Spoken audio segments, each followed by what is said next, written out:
The morning sun rose slowly over the flat expanse of the Midwest, turning the cornfields into golden seas that shimmered under the breeze. From the ground, it looked peaceful, endless rows of crops swaying as if bowing to the day.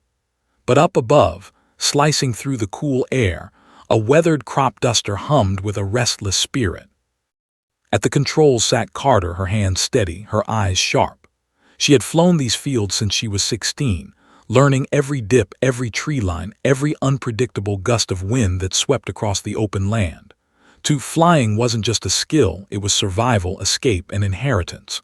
Her father, a local legend in his own quiet way, had taught her the feel of the sky long before he passed. He used to tell her, "The ground will always try to hold you, but the sky lets you go." Those words stuck like gospel.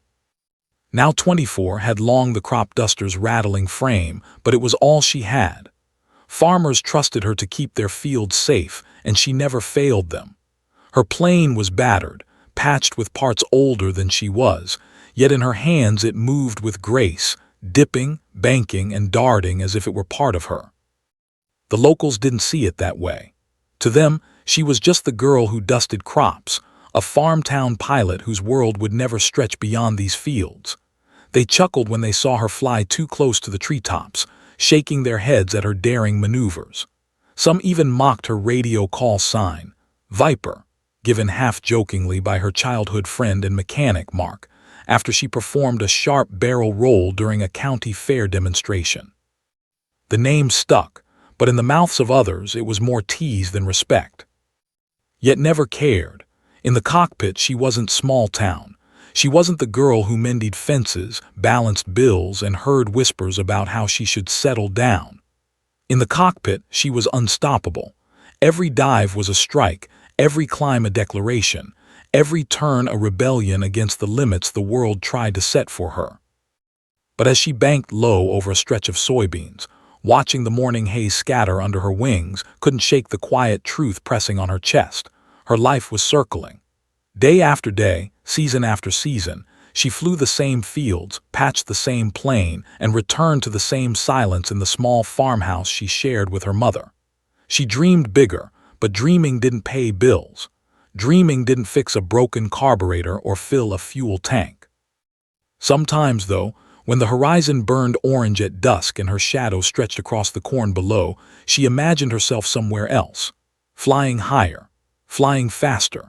Not in a tired crop duster, but in something with fire in its belly, a jet that could chase the sun itself. She pictured afterburners glowing against the night sky, her call sign echoing through radios, not as a joke but as a warning, a name carried with weight. Those thoughts never lasted long. Reality always pulled her back. Pilots like that came from money, academies, places where names were remembered. She was just Carter from Cedar Hill, population 3,000, whose biggest claim to fame was pulling off sharp turns over corn stalks. Still, the sky didn't know the difference. Every morning when she strapped in, the world fell away. In the air, there were no limits, no judgments, no whispers. Just her, the horizon, and the steady hum of wings that carried her farther than her small town ever believed she could go.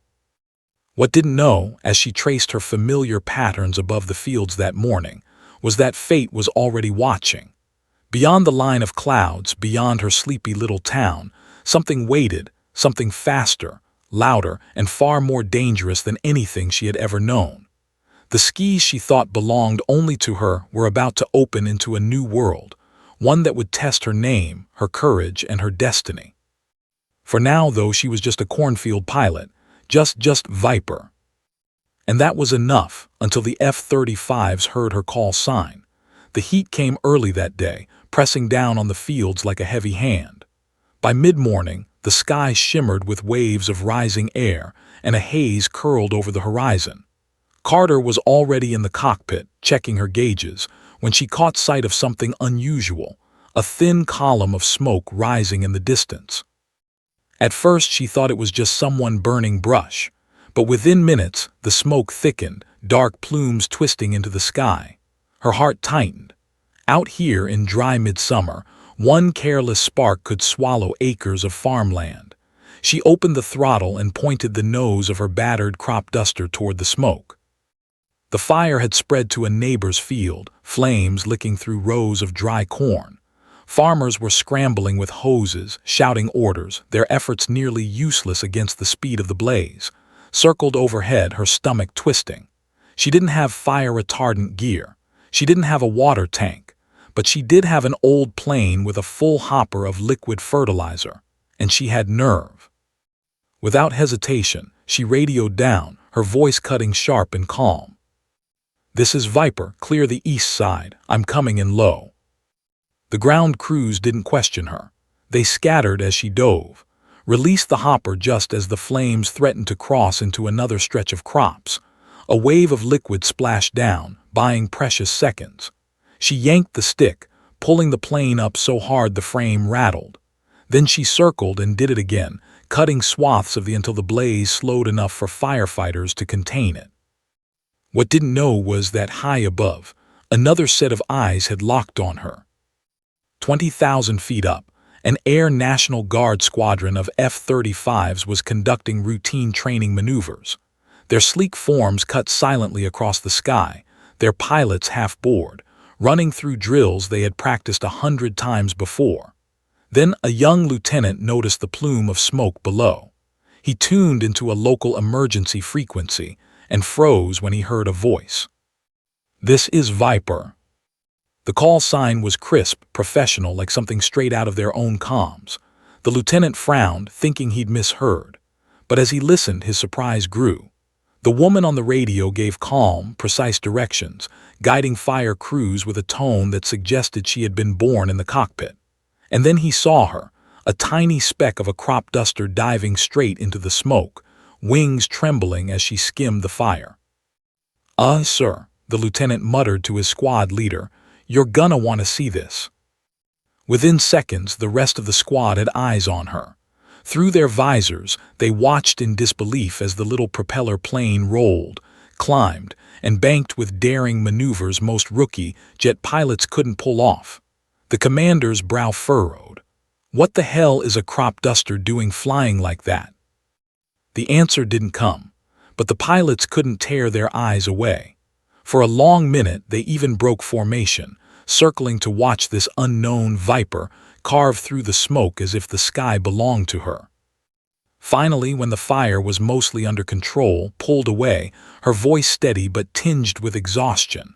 "Viper out." She assumed no one but the ground crew had heard. But above the haze, in cockpits humming with far more advanced technology than her old plane could ever dream of, several fighter pilots exchanged a single look, half amusement, half respect. They didn't know her name. They didn't know she was just a farm town pilot keeping her neighbor's crops safe. All they knew was that someone down there, in an antique plane, had just flown with the guts and instinct of a combat ace. And the call sign Viper was now etched in their minds. As banked back toward her hangar, unaware of the eyes that had witnessed her flight, one of the F-35 pilots toggled his comms with a grin. "Whoever she is, we've got to find her." High above the cornfields, curiosity had been sparked. For Carter, the girl who thought her world would never stretch beyond farmland, the sky had just opened a door she didn't even know existed. Carter landed her plane that afternoon with her usual mix of exhaustion and satisfaction.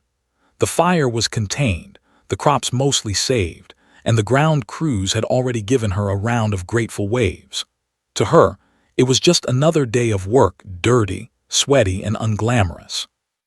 She had no idea that above the smoke, a squadron of the most advanced fighter jets in the world had been watching. Inside one of those cockpits, Major Daniel Reeves, squadron leader of the 122nd Air National Guard, hadn't stopped thinking about what he'd seen. A crop duster wasn't supposed to fly like that, and certainly not with that kind of confidence over the radio. He found himself replaying her words in his head. This is Viper. It was bold, it was sharp, and it was unforgettable. The next morning, the squadron was back in the air, cutting across the same patch of Midwest sky. Reeves, half amused, half curious, suggested a diversion. "Let's see if we can't find our mystery pilot again," he he said over comms. The others chuckled, but no one argued. Sure enough, as if fate had orchestrated it, was already airborne. She was treating crops on the far side of Cedar Hill, weaving between tree lines with her usual precision. Her engine coughed every few minutes, the old plane rattling like a stubborn mule, but she made it dance across the fields as though it were born to perform. From their altitude, the F-35 pilots watched. Reeves smirked. "All right, boys, let's see what this Viper's made of." He toggled an open frequency and spoke in a casual tone. "Crop duster down there, you copy?" Frowned when the voice crackled through her headset. She wasn't supposed to be chatting with anyone outside local frequencies.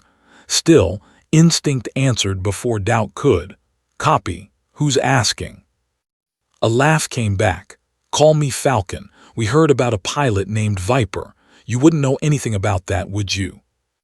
His lips curved despite herself, so they had heard. "Depends who's asking, Falcon." That was all Reeves needed. He guided his jet into a slow roll directly above her, his squad fanning out behind him. "We're conducting some training exercises. Care to join us, Viper?" Glanced at her gauges. Her plane had no business chasing jets that could break the sound barrier, but something wild stirred in her chest. Maybe it was pride. Maybe it was defiance. Maybe it was the memory of her father's voice saying the sky was hers to claim. Whatever it was, she answered with one word. "Always." What followed was part dance, part duel. The F-35 set small challenges, dipping and banking at angles they thought she'd never follow, yet anticipated every move. Her battered plane wasn't fast, but she wrung every ounce of performance from it, carving turns so sharp that even the seasoned pilots blinked in surprise. At one point, she dove toward the treetops, skimming so low her wingtips nearly brushed the leaves. The radio erupted with laughter and shouts. "She's crazy," one of the lieutenants exclaimed. But Reeves wasn't laughing. He was grinning like a man who had just discovered treasure. "Viper," he said finally, his voice calm over the comms. "What are you doing out here in that antique?" "Flying," she answered simply. The squadron erupted again. They loved her answer, but Reeves heard something else in it, determination, and something even rarer, instinct. He had trained hundreds of pilots, and most of them couldn't dream of flying with that kind of natural confidence. When the exercise ended, the F-35s broke away, climbing toward the horizon. Circled once more over her fields before heading home, thinking little of the strange exchange. To her, it was just a reckless moment of fun, one she'd probably never admit to her mother. But Reeves wasn't about to let it go. Back at base, as his squadron disembarked, he pulled out his phone and made a quiet call to a recruiter he trusted. His words were simple, but they carried weight. "There's a pilot out here you need to meet. Calls herself Viper. Crop duster, but trust me, she's different." That night, while washed the dirt and sweat from her face in the cracked mirror above her sink, she had no idea that her name, her call sign, had just entered a world she never imagined joining. For the first time in her life, the sky wasn't closing in. It was opening. The letter came on a Tuesday, folded crisply inside a plain white envelope. Almost didn't open it. She thought it was another bill, another reminder of the small life she couldn't seem to escape. But when she unfolded the page and read the words, her hands trembled. She had been invited to apply for a specialized Air Force training program. At first, she thought it was a joke. Why would the military care about a farm girl who flew a crop duster? But then she remembered the voices over the radio, the laughter, and the call sign, Viper, echoing in her ears. They had noticed her. And now, for the first time in her life, someone beyond Cedar Hill believed she was capable of more. Her mother was less enthusiastic. "This isn't our world," she said, worry etched into every line of her face. "That's dangerous. That's for people who belong there." But heard something else in her mother's voice, fear, and she understood it. Still, she couldn't ignore the pull in her chest, the chance to fly higher, faster, and with real purpose. She folded the letter neatly and said quietly, "It's my world too, Mom. They just don't know it yet." The application process was brutal. The physical tests alone left her gasping for air, her muscles screaming in protest. Obstacle courses, timed runs, push-ups until her arms shook uncontrollably. She was smaller than most of the candidates, and whispers followed her everywhere. "That's the crop duster girl. She won't last a week. Cute story, but she doesn't belong here." Every word stung, but had learned long ago how to fly through turbulence. She shut out the noise and pushed forward. On the shooting range, her hands never wavered. In the simulator, her instincts shone, guiding her through patterns that baffled others. But the hardest part wasn't the physical or technical, it was the isolation. She was alone in a world where almost no one believed in her. Nights in the barracks stretched long, and sometimes she lay awake staring at the ceiling, hearing her father's voice in her memory. "The sky doesn't care who you are, only how you fly." That voice carried her through. Weeks turned into months. Each stage of evaluation chipped away at the weaker candidates. Some quit. Some broke under the pressure, refused. She might not have had the pedigree, the academy training, or the family name, but she had grit. She had resilience. And she had something that couldn't be taught, the ability to feel the air, to know instinctively what came next in the cockpit. One day, after a particularly grueling exercise, her instructor, a grizzled veteran named Captain, pulled her aside. His tone was sharp, but there was something new in his eyes. "You don't fly like the others," he said. "You don't think like them either. That's good. That's dangerous, but it's good." Didn't know how to respond, so she simply nodded, gave a rare smile. "Keep proving them wrong, Viper." And that was the moment everything changed. When the final results were posted, his name was there, clear, undeniable. She had made it. The farm girl from Cedar Hill, the pilot no one took seriously, was officially moving forward into one of the most competitive programs in the country. Word reached back home quickly. Some townsfolk were skeptical, muttering that she wouldn't last. Others, secretly proud, claimed they had always known she was special, but didn't care what they said anymore. For the first time, she felt like she belonged somewhere beyond the cornfields. As she packed her duffel and prepared to leave for the next stage of training, she glanced back at her old crop duster sitting in the hangar. The wings were faded, the paint chipped, but it had carried her this far. She placed her hand on the metal frame and whispered, "We did it, Dad." When she boarded the bus the next morning, she wasn't just Carter from Cedar Hill. She was Viper, and the world was finally starting to learn her name. The first time Carter climbed into the cockpit of a jet trainer, she almost laughed. Everything looked alien, a jungle of switches, screens glowing with numbers she didn't understand, and controls that felt more like the inside of a spaceship than an airplane. For years she had flown by instinct, by the rattle of her crop duster's frame and the tug of the wind against her skin. Now, the machine demanded math, precision, and lightning reflexes. Her instructor's voice cut sharp through the headset. "You're not flying a tractor anymore, Viper. This thing will eat you alive if you let it." And at first it nearly did. On her first simulated flight, the G-forces slammed into her like a fist, pressing her into the seat until she could barely breathe. Her vision tunneled, her arms trembled, and her stomach threatened mutiny. When she landed, she staggered from the cockpit and vomited into the nearest bin. The other recruits laughed quietly behind her back. "Farm girl can't handle it. She won't last a week." The whispers returned, but had learned long ago to let them fuel her. That night, instead of sleeping, she sat with the manuals, memorizing every system, every switch, every warning light. She pushed her body harder in training, running until her lungs burned, lifting until her muscles ached. Slowly, she adapted. By the end of the first month, she could withstand the G-forces without blacking out. By the second, she was completing complex maneuvers without losing control. Her instructors noticed, grudgingly at first. "She's raw," one said, "but she's got fire." And the fire only grew. wasn't perfect. She made mistakes, overshot turns, botched landings, clipped the edge of simulation parameters more than once. But where others froze under pressure, improvised. She treated the jet not as a rigid machine but as something alive, something she had to dance with. Her style was unorthodox, but it worked. One day during a training sortie, the squadron was running mock dogfights. Sjet was paired against a top recruit from the academy, a polished flyer with flawless technique.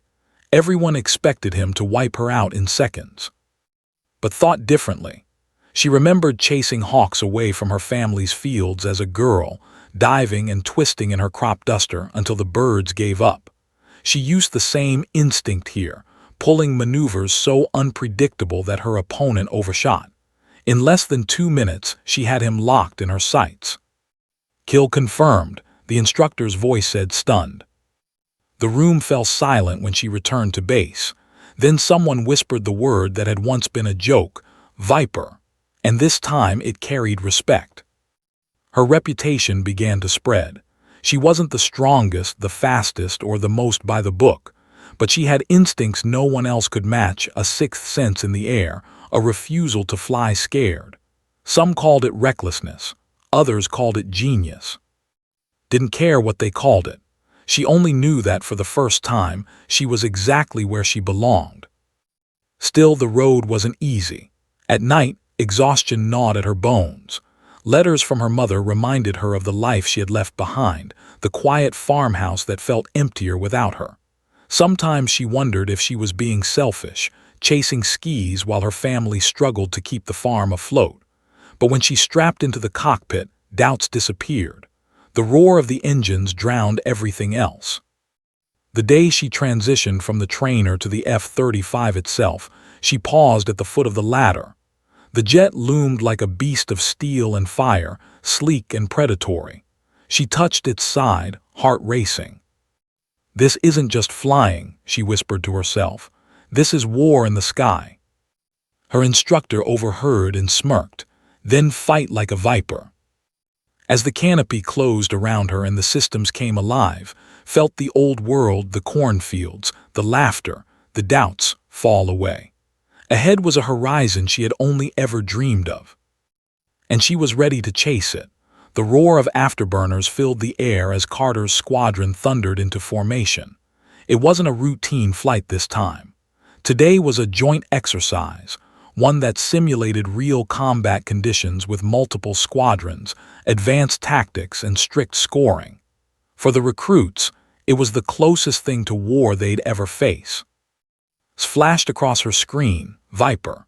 No longer a joke, no longer whispered with doubt, it was painted bold on her jet digital panel. But as she adjusted her grip on the stick, nerves coiled in her stomach. This was different from training sorties.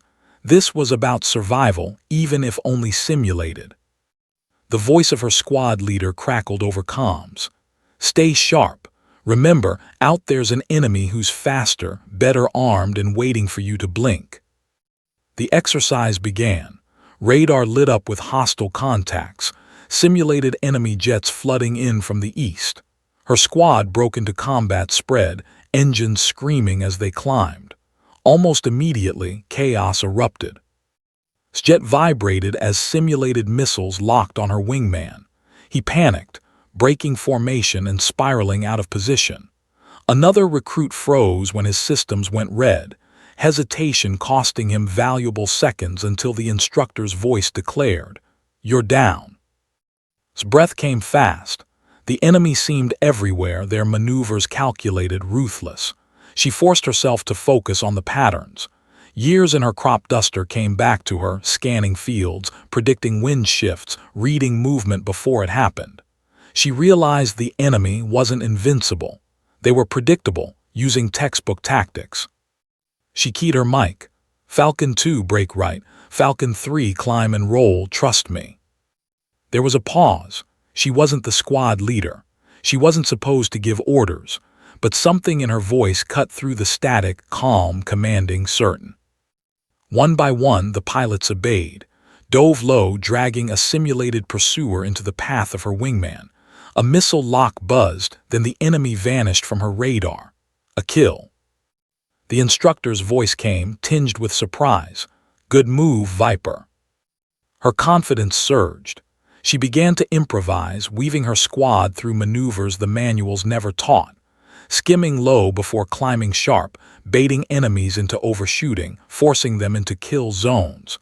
Within minutes, the tide shifted. By the end of the exercise, the scoreboard flashed results. Squad had survived with minimal losses, racking up more kills than any other team. The debrief was electric.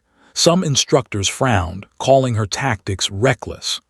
Others praised her creativity, pointing out that in real combat, instinct often decided life or death. For the praise mattered less than the silence that followed when her peers looked at her. Doubt had given way to respect. Still, the victory carried weight. Back in her quarters, exhaustion hit like a storm. She collapsed onto her bunk, adrenaline finally fatting. Her body ached, but her mind replayed every maneuver, every call she'd made. For the first time, she'd really led, and people had followed. A letter from home waited on her desk. Her mother's handwriting was shaky. The farm feels emptier without you. I worry every day. I don't understand this world you're chasing, but I hope you find what you're looking for. Please come home safe. Traced the words with her finger, her chest heavy. She had dreamed of flying beyond the cornfields her whole life, but the cost of leaving them behind pressed hard. Was she being selfish? Was she risking too much? But then she remembered the sound of her squad obeying her command, the sight of simulated enemies vanishing from her radar. She remembered the way the instructors had said her name, not as a joke, but with recognition. In the cockpit, fear didn't own her. Doubt didn't hold her. The sky demanded everything she had, and she gave it freely. That night, as she looked out the window toward the horizon, whispered to herself, "The battlefield isn't on the ground anymore. It's up there, and I belong in it." The farm girl was gone. The Viper was taking her place. The alert came at 2:13. Carter's phone buzzed beside her bunk, a shrill, urgent warning. She bolted upright, heart pounding. This wasn't a drill. This was real. Unknown aircraft had entered U.S. airspace near the northern border, unresponsive to all communications. Her mind raced as she ran to the hangar, strapping into her F-35 with practiced speed. The canopy closed with a hiss, sealing her in. The hum of the engines vibrated through her chest. Every muscle tensed, every instinct sharpened. This was the moment she had trained for. Every grueling test, every simulator exercise, every painful, exhausting hour in the cockpit had led to this. The mission commander's voice cut through the comms, steady but urgent. "Viper, you're leading. Take point and intercept. Identify, then hold position. Use force only if necessary." Pulse thundered. She knew the risk. This wasn't a simulation. Lives, potentially thousands of them, depended on her decisions. But years of instinct and grit kicked in. She toggled systems, scanning for threats, tracking every blip on the radar. Her wingman followed closely, eyes wide behind the visor. "You ready for this, Viper?" She gritted her teeth. "As ready as I'll ever be. Stick close." They reached the target area, the unidentified aircraft, 3 fast-moving jets closing in silently. His heart skipped a beat. They were faster, more advanced than anything she'd faced outside the simulator. Her mind went blank for a fraction of a second, then cleared. She recalled her crop duster days, skimming low over treetops, calculating every wind shift. She recalled her F-35 training, improvising when tactics failed, and she trusted her instincts. "Split formation, climb to intercept," she commanded, her voice calm but authoritative. Her wingmen followed, maneuvered through clouds and turbulence, dodging the intruders' aggressive approaches. Missiles locked, but she anticipated each threat, weaving in tight arcs and sudden dives. A tense moment, one of the enemy jets aimed directly at her. She executed a sharp barrel roll, baiting it past her wing. Her instincts guided her faster than any manual. The jet overshot. She signaled her wingman to engage. Simulated shots, real fear, adrenaline burning through her veins. Minutes felt like hours. Every decision, every maneuver mattered. One miscalculation and it could spiral into catastrophe. Training, grit, and intuition fused into a flawless performance. The intruders, outmaneuvered, retreated from U.S. airspace without a single shot fired. Target neutralized, her comms buzzed. Relief mingled with lingering adrenaline. Her squadron leader's voice was calm but filled with unmistakable pride. Outstanding work, Viper. You led flawlessly. Let out a long breath, muscles trembling from the strain. She landed back at base, engines winding down, trying to process the gravity of what had just happened. Her hands shook, but a quiet satisfaction settled over her. She had faced her first true test, not a simulation, not an exercise, but a real mission where her decisions had mattered. Later in the debriefing room, every eye was on her. Instructors, commanders, and even skeptical peers nodded with respect. She was no longer just the farm girl, the crop duster pilot. She was Viper, a name spoken with reverence, a symbol of precision, courage, and instinct. Back in her quarters that night, sat by the window, looking out at the dark horizon. The world she had left behind, the cornfields, her mother, the quiet farmhouse, seemed smaller than ever. She had flown higher, faster, and risked more than she ever imagined. And for the first time, she felt the full weight of her journey. The sky wasn't just freedom anymore. It was responsibility. And Carter, the girl from Cedar Hill, had proven she belonged there. She whispered to herself, the words more promise than thought. I'm ready for whatever comes next. The sun was setting over the endless cornfields of Cedar Hill, painting the horizon in shades of gold and crimson. Carter sat in the cockpit of her F-35, the engines idling, as she looked down at the familiar patchwork of fields below. For the first time in months, she wasn't racing against simulations or enemy aircraft. She was just flying, and the world felt impossibly vast and quiet all at once. She remembered the first days in this town, the skeptical glances, the whispered doubts, the jokes about Viper being nothing more than a farm girl's nickname.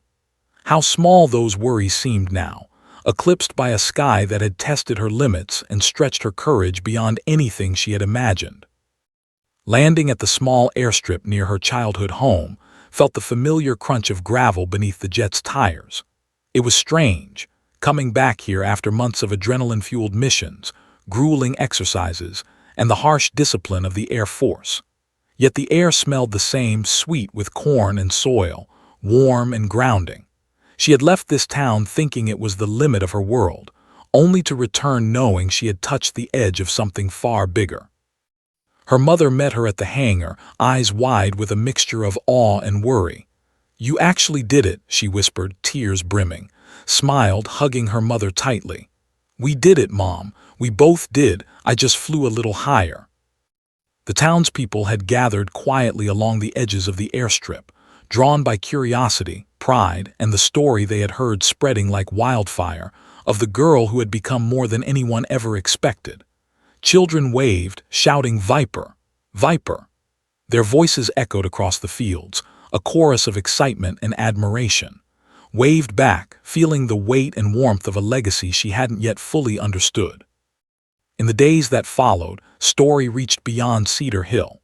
Newspapers wrote about the young pilot who had intercepted unidentified aircraft with precision and courage. News crews from distant cities came to her, interviewing neighbors and reliving the tales of her daring flights over burning fields. The farm girl who became a fighter pilot, they called her.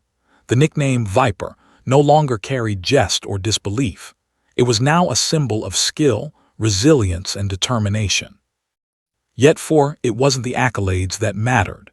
It was the journey, the countless hours in a crop duster, the rigorous training, the moments when fear threatened to overwhelm her but instinct and courage carried her through. She thought of her father's voice, of every lesson learned while flying over fields that seemed ordinary to everyone else but extraordinary to her. That evening she climbed back into her F-35 one last time before returning to base.